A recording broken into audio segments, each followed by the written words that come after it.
আজকে প্রথম আলো হেডলাইনটা হলো দায়মুক্তি কি, অতীতে কোন কোন ক্ষেত্রে দায়মুক্তি দেওয়া হয়েছিল, দা এক্সপ্লেনার। এটা হলো প্রথম আলোর কায়দা। আমি ওটা দেখে ওটা পড়ে সকাল থেকে এটা পড়ে ভাবছিলাম যে একটাই রিপোর্ট বেড়েছে বোধহয়, কিন্তু না, একটু পরে দেখছি না, আমাদের বিবিসি ভাইয়েরা মোদির বারাইটে পত্রিকা বিবিসি, সেও আর একটা এই প্রসঙ্গে রিপোর্ট করছে। সে কি প্রথমটা নিয়ে কপি করছে আমি জানি না, করবে বা করে নাই।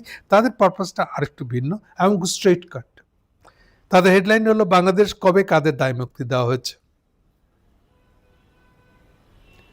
তাদের পজিশনটা হলো একদম স্ট্রেট, আওয়ামী লীগের জায়গায় দাঁড়াইয়ে জুলাই আগস্ট অভ্যুত্থানের বিরোধিতা করা। একদম স্ট্রেট কাট বললে এটা হচ্ছে বিবিসির রিপোর্টের লক্ষ্য বা মূল সুর। আর প্রথম আলোটা হলো কত কত দায়মুক্তি হয়েছে সেগুলো সম্পর্কে একটা হদিস দেওয়া, কিন্তু খুব সাবধান। আবার সে বলতে চায় না যে এখনকার দায়মুক্তি দেওয়ার চেষ্টাটা আমাদের আসিফ নজরুলের আইনমন্ত্রী এটা ভুল, এরকম কথা সে বলছে না, খালি হিস্ট্রিটা তুলে ধরছে মাত্র। এটা হচ্ছে প্রথম আলো স্ট্রাকচার। ওকে, দায়মুক্তি জিনিসটা কি এটা পরিষ্কার করে না বুঝলে এই পুরো ইস্যুটাই বোঝা যাবে না। দায়মুক্তি কথার মানে হলো একটা রাষ্ট্রের ভিতরে তো আইন কানুন আছে, সে আইন কানুন অনুযায়ী আপনি রাষ্ট্রীয় কর্মচারী মানে সরকারি কর্মচারীকে তো আঘাত করতে পারেন না, বিশেষত পুলিশকে তো করতেই পারেন না, এটা আরো বড় অপরাধ, কারণ তারা আইন শৃঙ্খলা রক্ষা করবে। আপনি পুলিশকে যদি উল্টা আক্রমণ করেন তো সাংঘাতিক মারাত্মক অপরাধ। ওকে, আর একটু পারে সেনাবাহিনী, ওইটা আরো বড় বিপদ, আরো বড় অপরাধ। তাহলে আপনি একটা সুস্থ স্বাভাবিক রাষ্ট্রের মধ্যে সরকারি আইন শৃঙ্খলা বাহিনী বা সরকারি কার্যক্রম পরিচালনার জন্য যে কোনো কর্মচারী যে কাজ করতেছে সে কাজ যদি বাধা দেন তাহলে আপনার বিরুদ্ধে শাস্তিমূলক ব্যবস্থা নেওয়া হবে। এটা দুনিয়াব্যাপী সব রাষ্ট্রের নিয়ম। কিন্তু কখন রাষ্ট্র এই স্বাভাবিক নিয়মটা রাখে না, মানে না, এই বলে আরেকটা আইন করছে। এই আইন যদি লেখে যে এই সময় থেকে এই সময়ে যারা যারা আমরা সরকারি কর্মচারীর বিরুদ্ধে লড়ছি তাকে মারছি, মারে ফেলাইছি একবারে, এই মারে ফেলানো নিয়ে কোনো আদালতে কোনো মামলা করা যাবে না, এটাকে বলে দায়মুক্তি। সেটা আবার কেমন পরিস্থিতি? আসলে খুব সহজ জিনিসটা বোঝা। অ্যাকচুয়ালি পুরো জিনিসটার দায়টা আপনি দায়ী থাকবেন কেন বা দায় থাকবে না আপনার, এটাই কেন? এটা মানে হলো একটা কনস্টিটিউশন আন্ডারে একটা রাষ্ট্র দাঁড়ায় আছে, তার আইন কানুনগুলো দাঁড়ায় আছে, এটির জন্য তো রাষ্ট্রীয় ল, এটার জন্য তো রাষ্ট্রীয় কর্মচারী। রাষ্ট্র কর্মচারীকে উল্টা মারধর দেওয়াটা, তার কথা না শুনিয়া কেন ভালো হবে, ঠিক হবে বা ঠিক হবে না, এটা ঠিক করে দিচ্ছে কনস্টিটিউশন অনুযায়ী আমরা রাষ্ট্রের নাগরিক, আমরা আমাদের ভালো মন্দ আইন শৃঙ্খলা দেখার দায়িত্ব জন্য সুনির্দিষ্ট কিছু লোককে দায়িত্ব দেওয়া হয়েছে এবং তাদেরকে আমরাই নির্বাচিত করছি, মূল লোকগুলোকে। ফলে তারা তো আমাদের দেখবেই।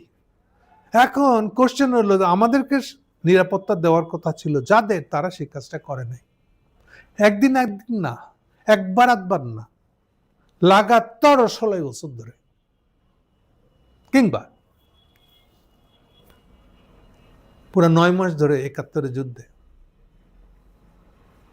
তারা কন্টিনিউয়াসলি আর্মি দিয়ে আমাদেরকে পিটিয়েছে, বিকজ এটা একটা ওপেন যুদ্ধ শুরু হয়ে গেছে। অর্থাৎ আমরা ওদেরকে মারতেছি কেন? যেহেতু আমাদের উপরে যে তাদের যে আক্রমণ, এটা থেকে আমাকে বাঁচতে হবে, আত্মরক্ষা, আমার আত্মরক্ষার অধিকার আছে, এটা আবার কনস্টিটিউশনে লেখা আছে। প্রত্যেক নাগরিকের আত্মরক্ষার অধিকার আছে। সো আমার আত্মরক্ষার অধিকারে আমি আমার দেশের সেনাবাহিনীর বিরুদ্ধে লড়তে গেছি সশস্ত্রভাবে, সশস্ত্র। কিন্তু কোশ্চেনটা হচ্ছে এই সব ক্ষেত্রে কনস্টিটিউশন ভায়োলেশন হবে কি হবে না, এই হচ্ছে তর্কটা।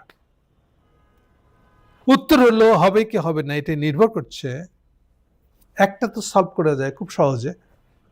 পাকিস্তানের ক্ষেত্রে যেটা হয়েছিল যে যেহেতু পাকিস্তানের কনস্টিটিউশন অনুযায়ী পাকিস্তানের সেনাবাহিনী আমাদের উপরে আসছিল এবং আমরা 16 ডিসেম্বর পরে নয় রাষ্ট্র বানা ফেলাইছি, ফলে আমরা তো আর ওই পুরো পাকিস্তানের কনস্টিটিউশন মানতে বাধ্য না, ফলে আমরা আমাদের নিয়ম অনুযায়ী গেছি। এগুলো একটা যুক্তি হতে পারে। আর একটা যুক্তি হতে পারে, দেখেন এটাই সাধারণভাবে সব জায়গায় প্রয়োগ করা সম্ভব, সেটা হচ্ছে এই রাষ্ট্রের নিরাপত্তা দেওয়ার কথা ছিল, যাদের নিরাপত্তা দেওয়ার কথা ছিল তারা লাগাতার এইটা বরখেলাপ করে গেছে, ফলে তাদেরকে উৎখাত করা ছাড়া নয়া আইন বা এখান থেকে পরিত্রাণে সাধারণ মানুষের, পাবলিকের, নাগরিকের আর তো কোনো উপায় ছিল না। ফলে আমি এখন কি করে ওকে পরাজিত করছি, ক্ষমতা থেকে সরাইছি, এটা অবশ্যই বৈধ। এটা হচ্ছে মূল জিনিসটা। এবং এটা হত্যা হবে অনেক বড় সড়ো, পাবলিকের নিহত হয়ে যাবে, যেমন 1400+। এই যে ইউএন ইনভেস্টিগেটেড রেজাল্ট হচ্ছে 1400+, ফলে এটা খুব ছোটখাটো সংখ্যা না। ফলে 1400+ যদি মানুষ, নাগরিক মনে থাকে মারা গিয়ে থাকে, তাহলে পুলিশের তো ওখানে 400-500 কেন, আরো 1400-র বেশি হলে তো অসম্ভব কিছু না। আচ্ছা, আর একটা সিম্পল ঘটনা বলি আমি। এই 1400+-এর ভিতরে 118 জন বোধ হয়, 104-এর কম না, 118-এর বেশি না, এরকম একটা সংখ্যায় বাচ্চারা আছে। কোন বাচ্চারা? যারা মায়ের কোলে বসে শুয়ে দুধ খায়, এই ধরনের বাচ্চা। অর্থাৎ এটা বলে আমি বুঝাতে চাচ্ছি সে কি করে এনিমি হয় রাষ্ট্রের, এবং সে মায়ের কোলে থাকা অবস্থায় কিংবা নানির কোলে থাকা অবস্থায় বুলেট বিদ্ধ হয়ে মারা গেছে। কারণ হেলিকপ্টার থেকে যখন গুলি করছে, সেই গুলি জানলা দিয়ে, ঢাকায় বুঝতে পারেন মিনিমাম বাড়ি হলো 6 তলা, এবং উপরের দিকে গরিব মানুষগুলো বেশি থাকে, জানলা দিয়ে গুলি ঢুকে বিছানার উপরে তাকে গুলি করে মারে ফেলা হয়েছে। এই ধরনের ঘটনা হলো 104 থেকে 118 জন। তাহলে বুঝতে পারছেন ভয়াবহতাটা কি। এখন আপনি কি যারা মারছে তাদের তো সাজা দিবেনি, আর তাদেরকে মারার বিরুদ্ধে যারা যারা রাস্তায় লড়ছে তাদের বিরুদ্ধে কি উল্টা ওই হেলিকপ্টার বাসীদেরকে বা থানার পুলিশ আমাদেরকে হত্যা করছে, বা থানার পুলিশকে আমি হত্যা করছি বলে আমার বিরুদ্ধে মামলা হবে? কথা সোজা হিসেবে আসেন। মানে যার রক্ষা করার কথা ছিল, আইনগতভাবে বাধ্য ছিল, সে উল্টা হয়ে গেছে আমাকে হত্যাকারী, আমার ফ্যামিলিকে হত্যাকারী। কাজে আমি রেজিস্ট করবো না, প্রতিরোধ করবো না? তাহলে এই বিষয়টা যদি নর্মাল স্বাভাবিক একটা রাষ্ট্র হয়ে থাকে, তাহলে অবশ্যই পুলিশকে কাজ করতে না দিয়ে বাধা দেওয়া বা তাকে হত্যা করা অবশ্যই অপরাধ। কিন্তু যখন উল্টা হয়ে গেছে, 16 বছর ধরে এরকম একটা সরকার চলছে, যা ইচ্ছা তাই করছে, গুম খুম অপহরণ, উড়াই নিয়ে যাওয়া, যা খুশি। এই পরিস্থিতিতে আপনি এখন আইনের শাসন, আপনার বিচার চাওয়ার অধিকার, এই হচ্ছে শয়তানি বাক্যগুলা। এই শয়তানি বাক্যগুলা উচ্চারণ করেছে শাহদ্বীন মালিক, ঢাকা ইউনিভার্সিটির কোন এক রহমান, আব্দুর রহমান। বিচার চাওয়ার অধিকার কার? বিচার চাওয়ার অধিকার যারা 16 বছর ধরে গুম খুম অপহরণ করছে তাদের বিচার চাওয়ার অধিকার, সেই পুলিশগুলার অধিকার যারা খুন হয়েছে। উত্তর দেন, সরাসরি বলেন।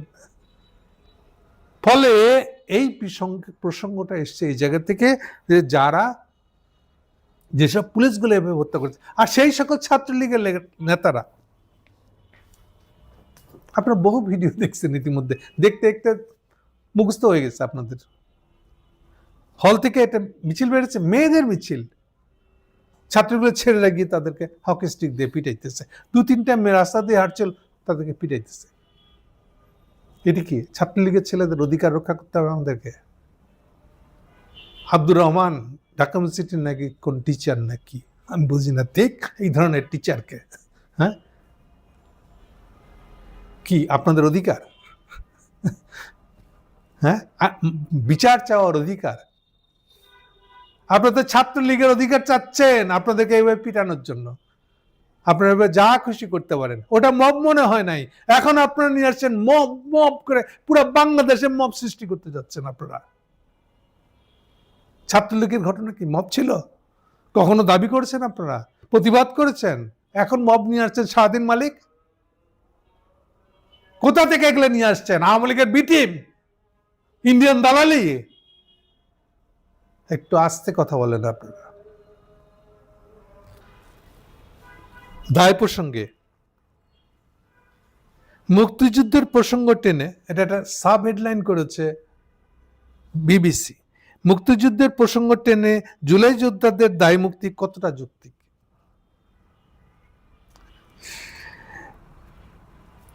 এটাকে আর্গুমেন্ট দিচ্ছে ওই ঢাকা বিশ্ববিদ্যালয়ের প্রফেসর মোহাম্মদ মুজিবুর রহমান।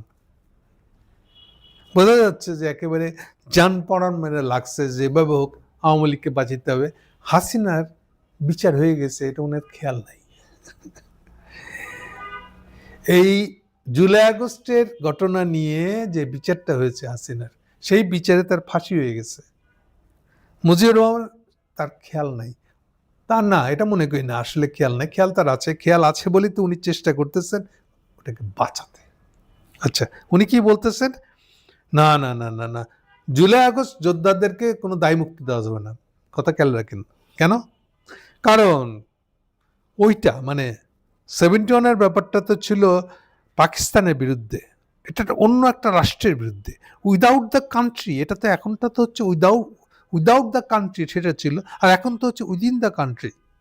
কথা খেয়াল করেন, যেহেতু উইদিন দ্য কান্ট্রি হয়েছে। আচ্ছা, রহমান সাহেব, অধ্যাপক রহমান সাহেব বলেন তো দেখি, তাহলে হাসিনার আমলে আইনের শাসন ছিল, কি বলেন? হাসিনার আমলে যে আইনের ব্যত্যয় ঘটেছে ওগুলোর দায় কে নেবে? আপনি নেবেন? ওটার জন্য আপনি দায় নেবেন? গুম খুন অপহরণের দায় কি আপনি নেবেন? আইনের শাসন মারান? হ্যাঁ, বিচারের অধিকার ওদের ছিল না? যারা মারা গেছে 1400+ যারা হত্যা হয়েছে তাদের বিচার অধিকার নাই? তাদের বিচার অধিকার কিভাবে দিবেন? হাসিনাকে উৎখাত করব কি করে? হাসিনাকে যদি উৎখাত না করি তার বিচার করব কি করে?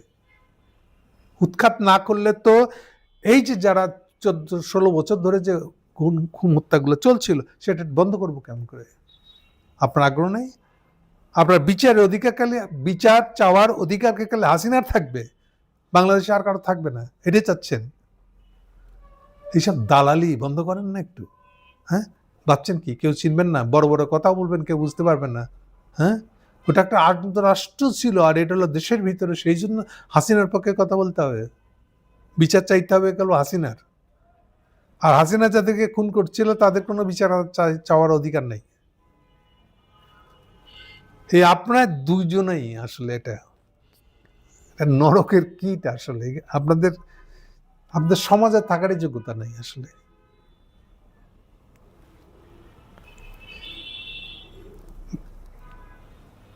শাহদিন মালিক বলতেছেন বিচার চাওয়ার অধিকারটা হলো আমার 1 নম্বর মৌলিক অধিকার। আচ্ছা, তো হাসিনা না বলে আমাদের এই অধিকার ছিল না? তখন কি এটা 2 নম্বর হয়ে গেছিল নাকি আর অধিকারই ছিল না? এটা হাসিনা উৎখাত হওয়ার পরে এখন হাসিনা অধিকার নিয়ে আপনি চিৎকার করতেছেন। আমি তো আসলে ইন্ডিয়ান দালাল, যে হাসিনার যে দালাল এটা তো আপনি নিজেই প্রমাণ দিতেছেন। বিচার চাওয়ার মৌলিক অধিকার পাবলিকের নাই। 1400+ হত্যা হয়েছে যারা, নিহত হয়েছে যারা, গুম খুন অপহরণ হয়েছে যারা, তাদের অধিকার নাই। হাসিনা অধিকার থাকতে হবে, মৌলিক অধিকার থাকতে হবে। আপনি কনস্টিটিউশন অনুযায়ী ফাংশন করতে দেন নাই। দেশে কোনো কনস্টিটিউশন ছিল না, অবস্থা এরকম বানাই দিচ্ছেন, যা ইচ্ছা তাই করছেন কনস্টিটিউশন নিয়ে। বিচার চাওয়ার অধিকার চান আপনি? হ্যাঁ, এনিওয়ে, এগুলো দালালি করে কোনো লাভ হবে না। বাট শেষে একটা কথা, আর একটা প্রসঙ্গ খুব ইম্পর্টেন্ট। এই দুইটিও নাই, অর্থাৎ প্রথম আলো এবং বিবিসি দুজনের শয়তানিটা আরেকটা করছে। প্রসঙ্গটা হচ্ছে যে ক্ষমতাসীন দল, ক্ষমতাসীন বাহিনী, পুলিশ বা আর্মি, তাদের বিরুদ্ধে অস্ত্র ধরা, তাদের বিরুদ্ধে তাদেরকে উৎখাত করে দেওয়া, হাসিনা সহ, এটা হলো এক জিনিস। কিন্তু এর বাইরেও কিছু দায় মুক্তির আইন কানুন আছে। যেমন শেখ মুজিবুর রহমানের রক্ষী বাহিনীকে দায় মুক্তি দেওয়া হয়েছিল। খালেদা জিয়ার আমলেও এই তারেক জিয়া এই একইভাবে অপহরণের গুম খুমের জন্য দায় মুক্তি নিয়েছিল। হাসিনার আমলে ইভেন ওই বিদ্যুতের নতুন সিস্টেম করেছিল, তাদের বিরুদ্ধে কোনো আইন আনা যাবে না, সেই দায় মুক্তি দিয়েছিল। 15 আগস্টের হত্যার জন্য একটা দায় মুক্তি দিয়েছিল। ওই দায় মুক্তির সাথে 71-এর বা 24-এর আগস্টের এই দায় মুক্তি মাখা ফেলাইতেছেন কেন আপনি? এইসব প্রসঙ্গগুলো কমপ্লিটলি বাইরে রাখেন, যেগুলা পলিটিক্যাল না, বা যেগুলা ক্ষমতাসীন সরকার নিজের আকামকে ঢাকার জন্য দায় মুক্তি দিয়েছিল। শেখ মুজিবের রক্ষী বাহিনী যেরকম, এগুলো সবগুলোকে আলাদা কেস, এর সঙ্গে এর কোনো সম্পর্ক নাই। 71-এর 9 মাসের জন্য দায় মুক্তি দিয়েছিলেন, শুধু তাই না, সেটা এক্সটেন্ড করে নিয়েছিলেন আপনারা একেবারে 72 সালে ফেব্রুয়ারি মাস পর্যন্ত। এইটা নিয়ে কথা বলেন। আর 24-এর জুলাই আগস্টে যা কিছু হয়েছে এগুলোর জন্য দায় মুক্তির প্রসঙ্গে কথা বলছে। এগুলো কেস আর শেখ মুজিবের রক্ষী বাহিনীকে দায় মুক্তি দেওয়া, এই দুটো এক কেস না। সব আননেসেসারি একটার সাথে একটা মাখায় নিজেদের অসৎ উদ্দেশ্যকে সামনে নিয়ে আসেন না।